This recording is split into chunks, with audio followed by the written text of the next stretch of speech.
రైట్గా తెలంగాణలో కార్మికుల వేతనాల పెంపుపై యూనియన్ నేతలు హర్షం వ్యక్తం చేస్తూ ఉన్నారు. వేతనాల పెంపు నిర్ణయాన్ని స్వాగతిస్తూనే ప్రభుత్వం కార్మిక సంఘాల అభ్యర్థనలు పరిగణలోకి తీసుకోలేదంటూ కూడా ఆరోపిస్తూ ఉన్నారు.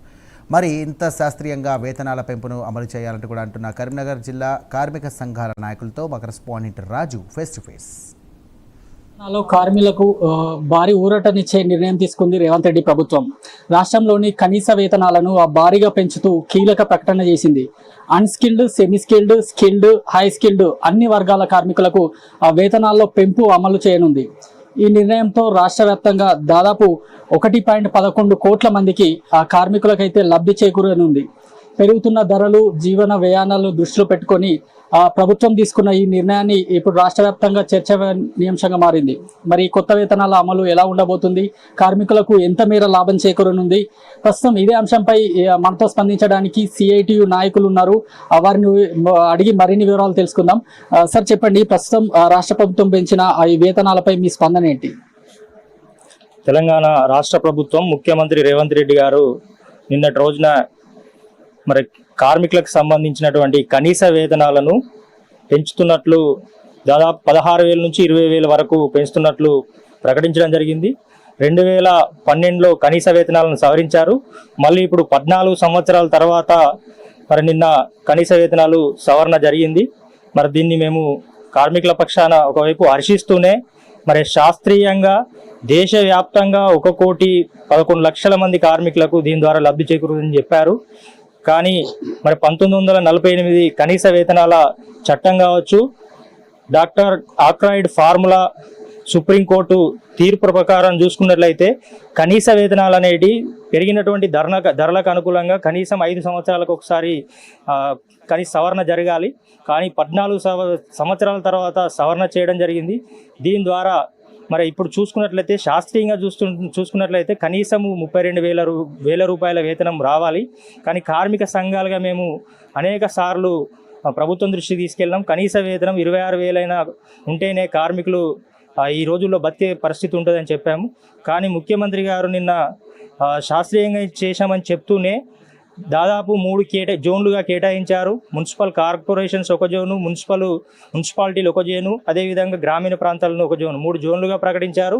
4 కేటగిరీలుగా అన్స్కిల్డ్ వర్కర్స్కు 16,000 వేతనము, సెమీ స్కిల్డ్ వర్కర్స్కు 17,000 రూపాయల వేతనము, స్కిల్డ్ వర్కర్లకు మరి 18,500, హై స్కిల్డ్ వర్కర్లకు 20,000 అని చెప్తా ఉన్నారు.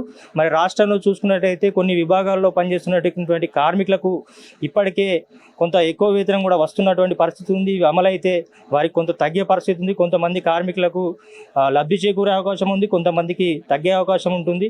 కాబట్టి కార్మికుల సంఘాలుగా మేము డిమాండ్ చేసినటువంటి 26,000 కనీస వేతనాలని అమలు చేసే విధంగా ఇది సవరించాలని చెప్పి, కార్మికులకు న్యాయం చేయాలని చెప్పి కోరుతా ఉన్నాం. మరో నాయకులు ఉన్నారు, వారిని అడిగి చెప్తాం. సార్, అంతకుముందు 2 కేటగిరీలు ఉన్నాయి, ఇప్పుడు 3 కేటగిరీలుగా విభజించారు. ఒకటి కార్పొరేషన్, మున్సిపల్, గ్రామీణం అంటూ. ఇది కార్మికులకు ఎంత మేరకు లబ్ధి చేకూర్చనుంది? మా రాష్ట్రంలో పెద్ద మొత్తంలో అన్స్కిల్డ్ వర్కర్లే 70% దాకా ఉంటారు. వారికి సంబంధించింది చాలా తక్కువ వేతనాన్ని ప్రభుత్వం నిర్ణయించింది. ఈరోజు చూసినట్టయితే ఒక కార్మికుడు 1,000 రూపాయలు సంపాదిస్తేనే వాళ్ళ కుటుంబం పోషించుకోబడుతుంది. కానీ ఇప్పుడు ఆయన 16,000 రూపాయల కాడికే ఆయన దాన్ని తీసుకొచ్చిండు. మేము కార్మిక సంఘాలుగా ఎప్పటి సందో ప్రతి అన్స్కిల్ వర్కర్కే 26,000 రూపాయలు ఇవ్వాలని డిమాండ్ చేసినాం. ఆ స్కిల్ వర్కర్లు ఇంకా హై స్కిల్ వర్కర్లకు దాదాపు 50,000 దాకా వచ్చినా కానీ వాళ్ళకు తక్కువనే. ఎందుకంటే వేరే వేరే చూస్తే ఇవాళ ఐటీ రంగంలో పనిచేసిన, వేరే వేరే రంగాల్లో పనిచేసిన దానిలో వాళ్ళకు 1,00,000-2 లక్షల వేతనాలు రావడం జరుగుతూ ఉంది. కానీ ఇక్కడ ఏ కేటగిరీలో చూసినా కానీ మళ్ళీ చాలా తక్కువ వేతనాలు ఉన్నాయి. ముఖ్యంగా చూసినట్టే మరి ముఖ్యమంత్రి ప్రకటించిన అయితే కేటగిరీలు ఉన్నాయో దానిలో ఏ రంగాలు వస్తాయి? ఇప్పుడు ఉదాహరణకు మన అంగన్వాడీ ఉంది, ఆశా ఉంది, అట్లాగే గ్రామ పంచాయతీ, మున్సిపల్, రకరకాల వర్కర్లు ఉన్నారు. వాళ్ళకి సంబంధించి మరి వాళ్ళు దాని పరిధిలోకి వస్తారా రారని కూడా తెలియని పరిస్థితులు ఉన్నారు. గ్రామ పంచాయతీ వర్కర్లు ఇలా వాళ్ళకి పెరిగితే ఇది వాళ్ళకి అమలు అయితే కొంచెం పెరిగినట్టు ఉంటుంది. ఎందుకంటే వాళ్ళకి ఇప్పుడు 8,500 ఉంది, ఈ 16,000 చేస్తే వాళ్ళకు మేలు జరిగినట్టు అవకాశం ఉంటుంది. అట్లాగే వేరే రంగాల ఉన్న వాళ్ళకు ఇప్పుడు 19,500 ఉంటే వాళ్ళకి తగ్గుతుంది.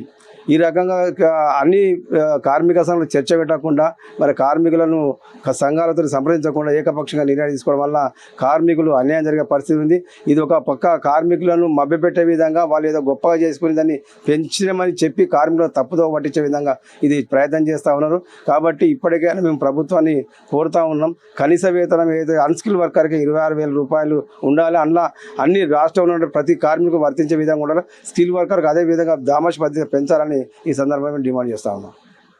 మొత్తానికి 14 సంవత్సరాల నిరీక్షణ తర్వాత కార్మికుల వేతనాలను పెంపును స్వాగతిస్తున్నామంటూ చెప్తున్న కార్మిక నాయకులు ఒకవైపు ఉండగా, మరోవైపు మాత్రం ఇది శాస్త్రీయబద్ధంగా లేదు, కార్మిక నాయకులు కానీ కార్మిక సంఘాలు కానీ సలహాలు సూచనలు ప్రభుత్వం తీసుకోలేదు అంటూ కూడా ఆక్షేపిస్తున్న పరిస్థితి అయితే ఉంది. ఇది ఇక్కడ రాజన్న సిరిసిల్ల జిల్లాలోని పరిస్థితి. కెమెరామెన్ కార్తిక్తో రాజు, ప్రైమ్ 9 న్యూస్.